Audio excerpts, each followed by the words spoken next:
हम्म। अगर हम दुनिया के सबसे बड़े लोकतंत्र की बात करते हैं तो पहला नाम नेचुरली भारत का ही आता है। हम सबको अपनी चुनावी प्रक्रिया और उसके इतने बड़े स्केल पर बहुत गर्व होता है। हाँ बिल्कुल, और होना भी चाहिए। सही बात है। पर देखिए, जब हम संसद में महिलाओं के प्रतिनिधित्व यानी उनके रिप्रेजेंटेशन का डेटा देखते हैं ना, तो एक बहुत ही अलग तस्वीर सामने आती है। मतलब हम फिलहाल रुवांडा या क्यूबा और यहाँ तक कि अपने पड़ोसी देश पाकिस्तान से भी इस मामले में पीछे हैं। ये एक ऐसा विरोधाभास है जो किसी को भी सोचने पर मजबूर कर देगा। सही में ये बहुत हैरान की बात लगती है शुरू में। वही तो। और आज की इस गहरी चर्चा में हमारे पास जो ये डेटा और रिसर्च आर्टिकल्स का ढेर है, इसका मिशन ही यही समझना है, आखिर एक आधुनिक और तेजी से बढ़ता लोकतंत्र इस मामले में इतना पीछे क्यों अटका हुआ है। हाँ, क्योंकि एक तरफ हम राजनीति में महिलाओं के लिए 33% आरक्षण के लक्ष्य की बात करते हैं, राइट। और दूसरी तरफ जो ग्राउंड रियलिटी है, उन दोनों के बीच का फासला बहुत बड़ा है।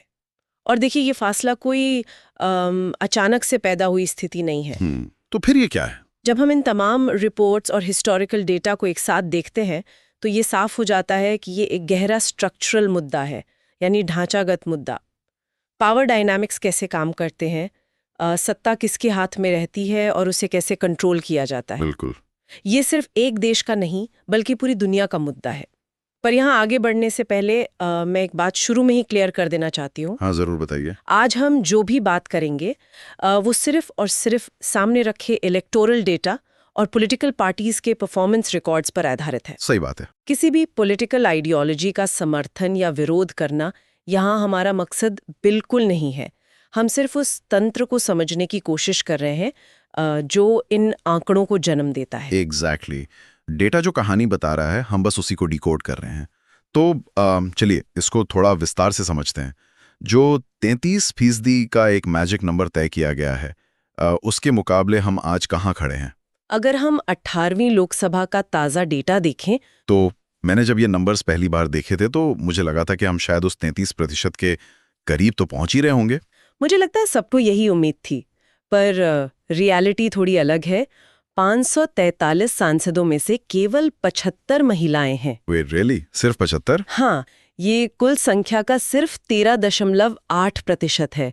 और सबसे चौंकाने वाली बात तो ये है कि ये ग्राफ ऊपर जाने के बजाय नीचे आया है। Oh wow. नीचे आया है, बिल्कुल। 17वीं लोकसभा में ये आंकड़ा 14.4% था, जो अपने आप में कोई बहुत बड़ा अचीवमेंट नहीं था, पर कम से कम एक प्रोग्रेस तो दिख रही थी। यानी हम आगे बढ़ने के बजाय पीछे जा रहे हैं। यही वो ऐतिहासिक 15% का बैरियर है जिसे भारतीय राजनीति कभी पार ही नहीं कर पाई है। ये कोई एक या दो चुनाव की बात नहीं है। मतलब एक पैटर्न है। हाँ, अगर आप पिछले कई दशकों का डेटा उठाकर देखें तो एक बहुत ही जिद्दी पैटर्न नजर आता है। महिलाओं की भागीदारी हमेशा 10 से 15% के बीच ही झूलती रहती है। ऐसा लगता है कि सिस्टम एक इनविजिबल वॉल बनाकर बैठा है। एग्जैक्टली। सिस्टम एक हद तक तो जगह देता है ये दिखाने के लिए कि रिप्रेजेंटेशन है, लेकिन जैसे ही बात उस 15% से आगे बढ़ने की आती है, एक अदृश्य दीवार खड़ी हो जाती है। सही कहा। और जब हम नेशनल लेवल से स्टेट्स की तरफ जाते हैं, तब तो ये दीवार और भी ज्यादा साफ दिखाई देती है। हाँ, वहाँ का डेटा तो और भी कॉम्प्लेक्स है। मतलब एक तरफ हमारे पास 2023 का छत्तीसगढ़ का एग्जाम्पल है। वहाँ 21.1% महिला विधायक चुनी गई, जो कि एक बहुत अच्छा एक्सेप्शन है। बिल्कुल। अचानक से एक स्टेट इस 15% की दीवार को तोड़कर काफी आगे निकल जाता है। लेकिन वहीं दूसरी तरफ नागालैंड और पुदुचेरी जैसे राज्य हैं जो लिस्ट में बिल्कुल नीचे बैठे हुए हैं। हाँ, उनका नंबर तो काफी कम है, सिर्फ 3.3% पर। अगर मैं नागालैंड और पुदुचेरी को एक पल के लिए छोड़ भी दूं, क्योंकि उनके डेमोग्राफिक्स थोड़े अलग हैं। राइट, उनका कॉन्टेक्स्ट अलग हो जाता है। पर मुझे जिस बात ने सबसे ज्यादा हैरान किया वो थे गुजरात और महाराष्ट्र के फिगर्स, जो कि हमारे देश के इकोनॉमिक इंजन्स माने जाते हैं। एग्जैक्टली। गुजरात का डाटा कहता है 7.7% और महाराष्ट्र का 7.6। ये मेरे लिए एक बहुत बड़ा मिसमैच था। ये वाकई चौंकाने वाला है ना। हमारी एक आम समझ ये कहती है कि जैसे जैसे इकोनॉमी ग्रो करती है, इंडस्ट्रियलाइजेशन होता है या एजुकेशन बढ़ती है, तो जेंडर पैरिटी अपने आप आ जाती है। ये एक बहुत ही क्रिटिकल ऑब्जर्वेशन है, और यहीं पर हम गलती करते हैं। अच्छा, कैसे? हम अक्सर इकोनॉमिक डेवलपमेंट को सीधे तौर पर सोशल और पॉलिटिकल इक्वालिटी के साथ जोड़कर देखते हैं, ऐसा लगता है कि अगर जीडीपी बढ़ रही है तो राजनीति में भी सबको बराबर जगह मिल रही होगी। राइट, एक नेचुरल असम्पशन है ये। पर राजनीति में जो पावर स्ट्रक्चर्स हैं वो बहुत गहरे और पुराने पितृसत्तात्मक यानी पेट्रियार्कल ढांचों पर टिके होते हैं। पैसा आने से या सड़कों का जाल बिछने से ये सदियों पुराने पावर स्ट्रक्चर्स रातों रात नहीं टूटते। इन डेवलप्ड स्टेट्स का डेटा ये साबित करता है कि सोसाइटी में ऊपर की ओर एक अपवर्ड मूवमेंट तो है, लेकिन बहुत स्लो है, बहुत ज्यादा स्लो। बिना किसी ठोस मैंडेटरी नियम के ये गति इतनी धीमी है कि इसे नोटिस करना भी मुश्किल हो जाता है। तो अगर इकोनॉमिक वेल्थ इस प्रॉब्लम को सॉल्व नहीं कर रही है तो फिर असल में रुकावट कहाँ है? ये एक अच्छा सवाल है। अगर गुजरात और महाराष्ट्र जैसे स्टेट्स में भी महिलाओं को आगे नहीं लाया जा रहा है तो इसका सीधा मतलब है कि दिक्कत सिस्टम के उस पॉइंट पर है जहां से लोगों को एंट्री मिलती है। आप पॉलिटिकल पार्टीज की बात कर रहे हैं। एग्जैक्टली हमारे पॉलिटिकल पार्टीज जो चुनाव के टिकट बांटते हैं वही तो गेट कीपर्स है ना। बिल्कुल सही पकड़ा आपने, वही इस पूरे सिस्टम के मेन गेट कीपर्स हैं। और देखिए, जब हम इन पॉलिटिकल पार्टीज के टिकट डिस्ट्रीब्यूशन को एनालाइज करते हैं तो वहां भी एक बहुत ही दिलचस्प डिवाइड देखने को मिलता है। अच्छा, पार्टियों के बीच में भी गैप है? हाँ, हर पार्टी का रवैया एक जैसा नहीं है। उदाहरण के लिए तृणमूल कांग्रेस यानी टीएमसी का डेटा देखिए। उनके 39.3% सांसद महिलाएं हैं। वाह, 39.3, ये तो उस 33% के नेशनल टारगेट से भी काफी ज्यादा है। एग्जैक्टली। और उसके बाद जनता दल यूनाइटेड यानी जेडीयू है, जहां 16.7% महिला सांसद हैं। ओह, ओके। हालांकि यहाँ ये कॉन्टेक्स्ट देना जरूरी है कि जेडीयू के कुल सांसदों की संख्या केवल 12 है, तो इतने छोटे बेस पर परसेंटेज थोड़ा बड़ा दिखता है। हाँ, वो मैथ वाली बात आ गई। लेकिन यहाँ पर बात सबसे ज्यादा इंटरेस्टिंग हो जाती है जब हम नेशनल लेवल की सबसे बड़ी पार्टियों को देखते हैं। बिल्कुल, वहाँ डेटा काफी अलग है। जहाँ से देश के सबसे ज्यादा सांसद चुनकर आते हैं वहाँ के नंबर्स पूरी तरह से उस 15% की दीवार के नीचे दबे हुए हैं। इंडियन नेशनल कांग्रेस के 58वें सांसदों में से सिर्फ 14 महिलाएं हैं, जो कि 14.3% बनता है। राइट। और भारतीय जनता पार्टी, जो इस वक्त सबसे बड़ी पार्टी है और जिसके पास 240 सांसद हैं, वहां सिर्फ 31 महिला सांसद हैं, मतलब केवल 12.9%। ये नंबर्स अपने आप में पूरी कहानी कह देते हैं। ये एक बहुत बड़ा पैराडॉक्स है मेरी नजर में। जो पार्टियां पूरे देश को लीड कर रही हैं, जिनके पास सबसे ज्यादा रिसोर्सेज हैं, वो इस मामले में इतना पीछे क्यों है? यहीं पर वो टर्म आता है जो हमारी पूरी इलेक्टोरल पॉलिटिक्स को ड्राइव करता है, जिसे हम विनेबिलिटी कहते हैं, यानी जीतने की क्षमता। अच्छा, तो पार्टियां इस विनेबिलिटी को कैसे डिफाइन करती हैं? देखिए, जब हम बड़ी पार्टियों की बात करते हैं जो नेशनल लेवल पर सत्ता के लिए लड़ रही हैं, तो उनके लिए हर एक सीट बहुत क्रिटिकल होती है। उनका पूरा फोकस सिर्फ इस बात पर होता है कि कौन सा कैंडिडेट चुनाव जीतने की सबसे ज्यादा गारंटी दे सकता है। राइट, प्रैग्मेटिज्म सबसे ऊपर है। बिल्कुल। और आज के पॉलिटिकल सेटअप में इस विनेबल कैंडिडेट की परिभाषा क्या है? जिसके पास चुनाव लड़ने के लिए बहुत सारा पैसा हो, मसल पावर हो और एक बहुत ही मजबूत लोकल नेटवर्क हो। लेकिन एक मिनट, क्या ये विनेबिलिटी का पूरा कॉन्सेप्ट एक सेल्फ फुलफिलिंग प्रोफेसी नहीं है? कैसे? मतलब पार्टियां कहती हैं कि महिलाओं के पास मसल पावर, पैसा या स्ट्रॉन्ग नेटवर्क नहीं है, इसलिए वो विनेबल नहीं है और उन्हें टिकट नहीं मिलता। हाँ, यही आर्ग्यूमेंट होता है अक्सर। लेकिन अगर आप उन्हें कभी टिकट देंगे ही नहीं, वो सिस्टम में कभी आएंगी ही नहीं, तो उनके पास वो नेटवर्क और पावर आएगी कहाँ से? आप पहले से उनके हाथ बांध रहे हैं और फिर कह रहे हो कि वो रेस नहीं जीत सकती। यही तो इस पूरे स्ट्रक्चर का सबसे बड़ा ट्रैप है। आपने बिल्कुल सही पॉइंट पकड़ा है कि ये एक लूप बन गया है। वही तो, एक एंडलेस लूप है। ऐतिहासिक और सामाजिक कारणों से, महिलाओं को आर्थिक संसाधनों से और पब्लिक लाइफ की उस आक्रामक राजनीति से हमेशा दूर रखा गया। इसलिए आज जब चुनाव लड़ने की बारी आती है तो वो उस प्रैग्मेटिक पैमाने पर फिट ही नहीं बैठती जो पार्टियों ने अपने लिए सेट कर रखा है। छोटी पार्टियां या किसी एक एरिया तक सीमित पार्टियां कई बार अपने गढ़ में एक्सपेरिमेंट्स कर सकती हैं, क्योंकि उन्हें पता होता है कि वोटर पार्टी के नाम पर वोट देगा। एग्जैक्टली। वहाँ महिलाओं को टिकट देना थोड़ा आसान होता है, लेकिन नेशनल लेवल के कड़े मुकाबलों में बड़ी पार्टियां कोई रिस्क नहीं लेना चाहती। वो इक्वालिटी के आदर्शों के ऊपर जीतने के प्रैक्टिकल अप्रोच को रखती हैं। ये काफी फ्रस्ट्रेटिंग है। मतलब सिस्टम को जानबूझकर इस तरह से डिजाइन किया गया है कि जो बाहर है वो हमेशा बाहर ही रहे। सही बात है। भारत की इस डोमेस्टिक सिचुएशन और पार्टियों के रवैये को देखने के बाद मैं ये देखना चाहता था कि बाकी दुनिया इस प्रॉब्लम को कैसे हैंडल कर रही है। और वहाँ के नंबर्स और भी चौंकाने वाले हैं। बिल्कुल, मैंने सोर्सेज में ग्लोबल डेटा चेक किया और ऑनेस्टली लोअर हाउस में महिलाओं के रिप्रेजेंटेशन के मामले में 190 देशों की लिस्ट में भारत 147वें नंबर पर है। 147? ये रैंक वाकई हैरान करने वाली है। 147। मतलब हमारी आम धारणा तो यही होती है कि जो मॉडर्न और डेवलप्ड वेस्टर्न कंट्रीज हैं वही इन मामलों में प्रोग्रेसिव होंगे, लेकिन इस लिस्ट में रवांडा 63.8% के साथ टॉप पर है। रवांडा का एग्जाम्पल बहुत कुछ सिखाता है। हाँ, और क्यूबा 57.2% और मेक्सिको 50.4% के साथ जेंडर पैरिटी हासिल कर चुके हैं, बल्कि उसे आगे निकल चुके हैं। बिल्कुल। एक पल के लिए तो मैं सोच में पड़ गया कि रवांडा जैसे देश ने ये कैसे अचीव कर लिया। फिर मुझे याद आया कि उनके उस भयंकर इतिहास और जीनोसाइड के बाद जब उन्होंने अपना नया संविधान बनाया, हाँ, उन्होंने पूरी तरह से सिस्टम को रीसेट किया। एग्जैक्टली।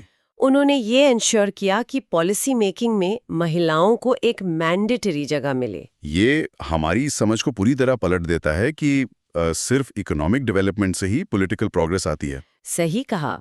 रुवांडा का उदाहरण ये साबित करता है कि पॉलिटिकल विल और कॉन्स्टिट्यूशनल बदलाव कितने इम्पोर्टेंट होते हैं। और देखिए, सिर्फ दूर के देश ही क्यों, अगर हम अपने ही पड़ोस में देखें तो 13.8% के साथ हम पाकिस्तान से काफी पीछे हैं। वेट, पाकिस्तान में कितना है? वहाँ महिलाओं का रिप्रेजेंटेशन 21.7% है और इंडोनेशिया में 22.2% है। ओह वाओ, ये बहुत बड़ा आहा मोमेंट है मेरे लिए। हालांकि श्रीलंका 9.8% के साथ हमसे नीचे जरूर है, पर ओवरऑल हम ग्लोबल और रीजनल दोनों ही पैमानों पर पिछड़े हुए हैं। मैं इसके बाद इंटर पार्लियामेंट्री यूनियन यानी IPU की रिपोर्ट पढ़ रहा था, ये देखने के लिए कि आखिर इसका सॉल्यूशन क्या है, और ये रिपोर्ट बहुत ही क्लियर कट डेटा सामने रखती है। IPU की रिपोर्ट का डेटा काफी स्ट्रांग है इस मुद्दे पर। हाँ, ऐसा लगता है कि दुनिया भर में जेंडर गैप को कम करने का एक बहुत ही सीधा फॉर्मूला है। डेटा कहता है कि जिन देशों में कोटा सिस्टम लागू है वहां औसतन 31.2% रिप्रेजेंटेशन है, और जिन देशों में कोई कोटा नहीं है वहां ये एवरेज सिर्फ 16.8% पर अटका हुआ है। मतलब बिना किसी डाउट के कोटा सच में काम करता है। बिल्कुल करता है। IPU की रिपोर्ट इस बात को बहुत मजबूती से अंडरलाइन करती है कि दुनिया में कहीं भी सिर्फ अच्छे इरादों के दम पर इक्वालिटी नहीं आई है। राइट, इंटेंशन काफी नहीं है। हाँ, उसके लिए मुख्य रूप से 2 इलेक्टोरल टूल्स का इस्तेमाल किया गया है। पहला है प्रोपोर्शनल रिप्रेजेंटेशन वाली चुनाव प्रणाली और दूसरा है बहुत ही स्ट्रॉन्ग और प्रॉपरली डिजाइन्ड जेंडर कोटास। अगर आपके पास एक मैंडेटरी कानून नहीं है तो आप सिर्फ उम्मीद कर सकते हैं कि कोई पार्टी शायद महिलाओं को टिकट दे दे, लेकिन जैसा हमने अभी डिस्कस किया, राजनीति उम्मीदों पे नहीं चलते। सही बात है। जब तक कानून पार्टियों को ऐसा करने के लिए मजबूर नहीं करेगा, तब तक ये 31% या 33% का टारगेट हासिल करना लगभग नामुमकिन है। तो अब हम उस सबसे बड़े सवाल पर आते हैं। अगर ये इतना साफ है, अगर हमारे पास ये पूरा डेटा है जो चीख कर कह रहा है कि ग्लोबल लेवल पर भी बिना मैंडेटरी रिजर्वेशन की बात नहीं बनेगी, हाँ, तो फिर इतनी हिचकिचाहट क्यों है? हमारे सिस्टम में इस बदलाव को लागू करने में इतनी लंबी देरी क्यों हुई? इसे समझने के लिए मुझे हमारे सोर्सेज में एक बहुत ही जबरदस्त एनालॉजी मिली। अच्छा, वो कौन सी एनालॉजी है? सच कहूं तो ये इस पूरे पॉलिटिकल सिस्टम को देखने का नजरिया ही बदल देती है। आप इस वर्तमान राजनीति को एक एक्सक्लूसिव VIP क्लब की तरह सोचिए। ये पावर डायनामिक्स को समझने का एक बहुत ही बेहतरीन तरीका है ना? मतलब इस क्लब के नियम सदियों पहले कुछ खास लोगों ने अपने फायदे के लिए बनाए थे।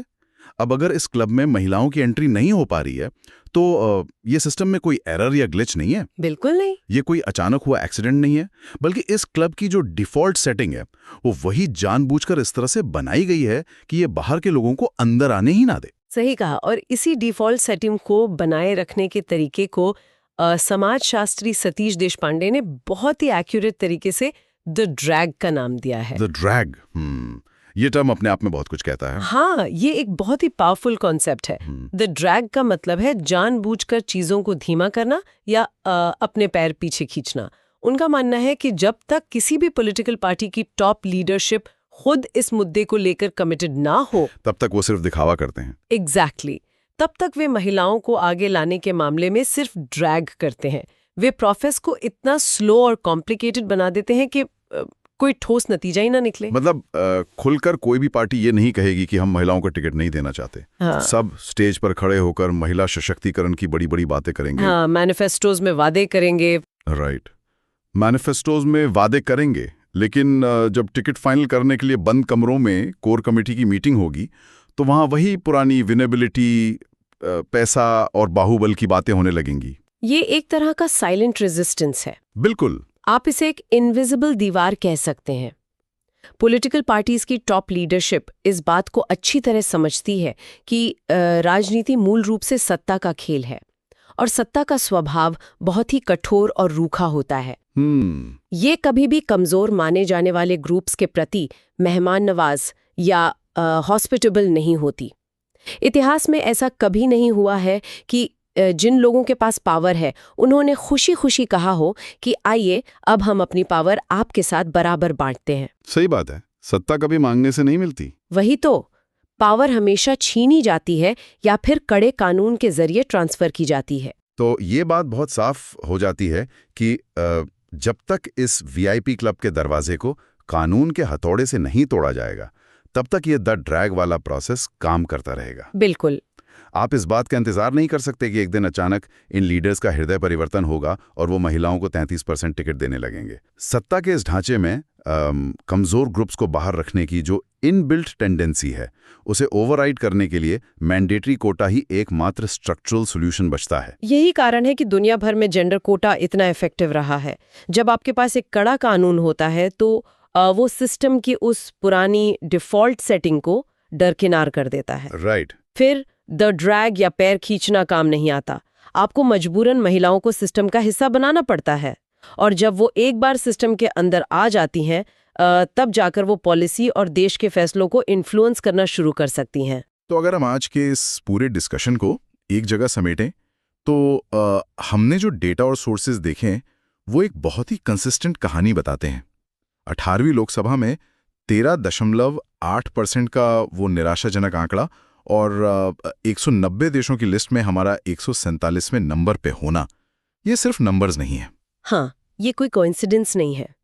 ये उस विनेबिलिटी की सोच और उस द ड्रैग का सीधा नतीजा है जो हमारे पॉलिटिकल डीएनए में मौजूद है।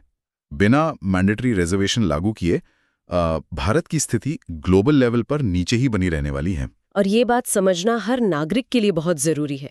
ये मुद्दा सिर्फ राजनीति में इंटरेस्ट रखने वालों तक सीमित नहीं है। सही कहा, इसका असर हम सब पर होता है। बिल्कुल, क्योंकि उन डिसीजन मेकिंग कमरों में कौन बैठा है इस बात का सीधा असर इस पर पड़ता है कि देश में पॉलिसीज कैसी बनेंगी। जब पॉलिसी बनाने वाले कमरों में आधी आबादी का रिप्रेजेंटेशन ही नहीं है तो नीतियां अधूरी ही रहेंगी। हेल्थ, एजुकेशन, सेफ्टी, इन तमाम विषयों पर जब भी चर्चा होगी तो उस चर्चा में महिलाओं का नज़रिया और उनका एक्सपीरियंस हमेशा मार्जिन पर छूट जाएगा। ये एक तरह से देश के विजन को ही आधा कर देने जैसा है। एकदम सही। जो उस कमरे में मौजूद ही नहीं है उसकी आवाज़ पॉलिसी में कैसे रिफ्लेक्ट होगी। इस पूरी चर्चा के बाद एक बहुत ही गहरा सवाल पीछे छूट जाता है। वो क्या? चलिए मान लेते हैं कि कल को मैंडेटरी रिजर्वेशन पूरी तरह से लागू हो जाता है और हमारा सिस्टम उस 33% के आंकड़े तक पहुंच भी जाता है। लेकिन क्या सिर्फ संसद में महिलाओं की संख्या बढ़ने से इस राजनीति का वो इनहॉस्पिटेबल और कठोर सत्ता वाला स्वभाव अपने आप बदल जाएगा? ये वाकई बहुत गहरा सवाल है। क्या वो 33% महिलाएं उस एक्सक्लूसिव वीआईपी क्लब के नियमों को बदल पाएंगी? वही तो मेरा मेन सवाल है। या फिर खुद को उस क्लब में बनाए रखने के लिए उन्हें भी उसी पुरानी विनेबिलिटी, उसी बाहुबल और उसी धन बल के नियमों के हिसाब से खुद को ढालना पड़ेगा? एग्जैक्टली। कहीं ऐसा तो नहीं होगा कि सिस्टम को बदलने के बजाय सिस्टम ही उन्हें बदल दे? ये एक ऐसा विचार है जो एक बहुत लंबी बहस की मांग करता है। क्या हम सिर्फ आधी अधूरी इमारत में सीढ़ियां लगा रहे हैं या हम उस पूरी इमारत का ढांचा ही बदलने वाले हैं? इसी सवाल के साथ हम आज के इस विश्लेषण को यहीं रोकते हैं। इस सवाल के पीछे छुपे जवाबों पर गौर करना भी बाकी